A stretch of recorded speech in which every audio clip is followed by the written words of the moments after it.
માંગરોળ તાલુકાના લવેટ અને પાથલ દેવી ગામે ગુજરાત વિધાનસભા અનુસૂચિત જનજાતિ કલ્યાણ સમિતિએ સિંચાઈ યોજનાની મુલાકાત લઈ ખેડૂતો સાથે વાર્તાલાપ કર્યો હતો। રાજ્ય સરકાર દ્વારા કાકરાપાડા ધોરડા વડ ઉદ્વહન સિંચાઈ યોજનાનું 500 કરોડ રૂપિયાના ખર્ચે નિર્માણ કરાયું છે, જેનો લાભ માંગરોળ તાલુકાના ખેડૂતો લઈ રહ્યા છે। જેથી માંગરોળ તાલુકાની મુલાકાતે ગુજરાત વિધાનસભા જનજાતિઓના કલ્યાણ માટેની સમિતિ આવી હતી। સમિતિના ચેરમેન અભયસિંહભાઈ તડવીના નેતૃત્વ હેઠળ દક્ષિણ ગુજરાતની સિંચાઈ યોજનાનું નિરીક્ષણ કરી રહી છે। રાજ્ય સરકારે ખેડૂતોના હિત માટે સિંચાઈ યોજનાઓ પર વધુ ભાર મૂક્યો છે। ઉમરવાડા વિસ્તારમાં સિંચાઈ યોજનાનું કામ અંતિમ તબક્કામાં છે, જેથી જિલ્લાઓમાં સિંચાઈ વિભાગ હસ્તકની વિવિધ યોજનાઓની કામગીરી અભ્યાસ પ્રવાસ દરમિયાન સમિતિના સભ્યો કરી રહ્યા છે।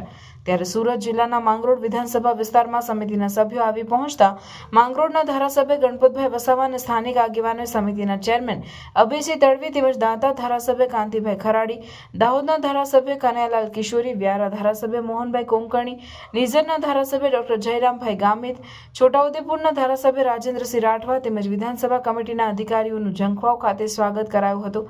ત્યારબાદ આ સમિતિએ માંગરોળ તાલુકા પાથલ દેવી ગામે સિંચાઈ યોજનાની મુલાકાત લીધી હતી તેમજ લવેટ ગામે સિંચાઈ યોજનાની મુલાકાત લઈ સિંચાઈ યોજનાથી ખેડૂતોને થયેલ લાભો અંગે વિસ્તૃત માહિતી મેળવી હતી।